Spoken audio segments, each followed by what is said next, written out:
आपण सध्या करमाळा तहसील कार्यालयाच्या आवारामध्ये आहोत। या ठिकाणी आपण जे पाहतो की करमाळा तहसीलचे महसूल विभाग असेल यांच्या वतीने जे आहे ते आज काम बंद व सामूहिक रजा आंदोलन जे आहे ते सुरू केलेलं आहे।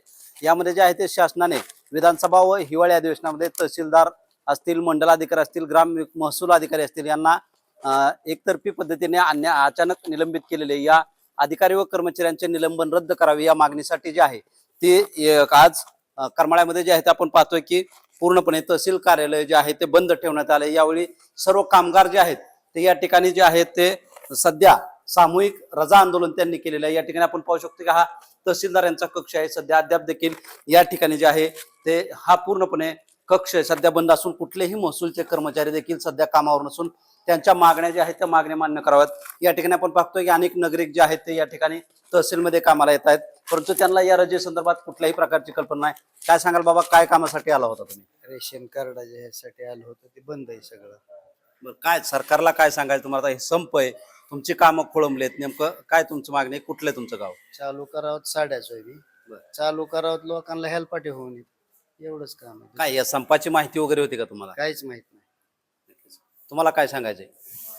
आमचं काय नाही, आरोपीला भेटायचं तिथं काय माहितीच नाही की तिथं बंद आहे। ते आल्यानंतर कळलं इथं।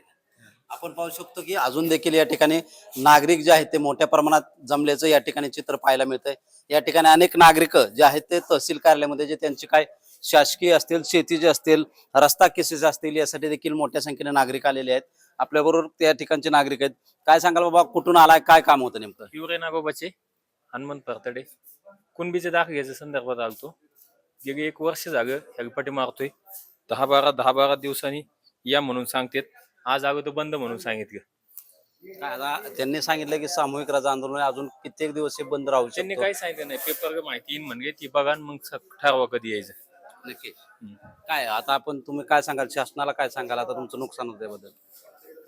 आता काय शासना कामच बंद पडतंय, घोटाळाच होतोय आमचा।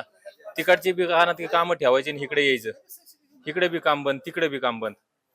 नक्कीच आपण पाहतोय की या ठिकाणी जे आहे ते या महसूल कर्मचाऱ्यांच्या सामूहिक रजा संपाचं जे आंदोलन होतं त्यानंतर जे आहे ते करमाळा तहसील कार्यालयामध्ये पूर्णपणे कर्मचाऱ्यांकडून जे आहे ते सामूहिक रजा आंदोलन केल्यानंतर आपण पाहू शकतो की या ठिकाणी जे आहे ते करमाळा तहसील कार्यालयाचे जे स्टाफचे जे कार्यालय आहे ते देखील सध्या बंद असून यामध्ये जे करमाळा तालुक्यातील सामान्य नागरिक आहेत ते देखील विविध कामांसाठी आल्यानंतर त्यांना मात्र या ठिकाणी हे कार्यालय बंद असल्याचे चित्र दिसलं असून या ठिकाणी या संपाची या नागरिकांना माहीत नसल्यामुळं या नागरिकांचं सध्या हेलपाटे झाल्याचं चित्र या ठिकाणी पाहायला मिळतंय।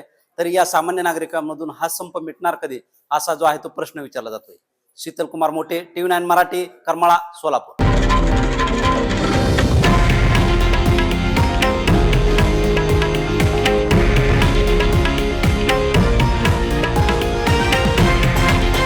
हे आहे देशातील नंबर 1 न्यूज नेटवर्क आणि आपण पाहत आहात TV9 मराठी, एकमेव।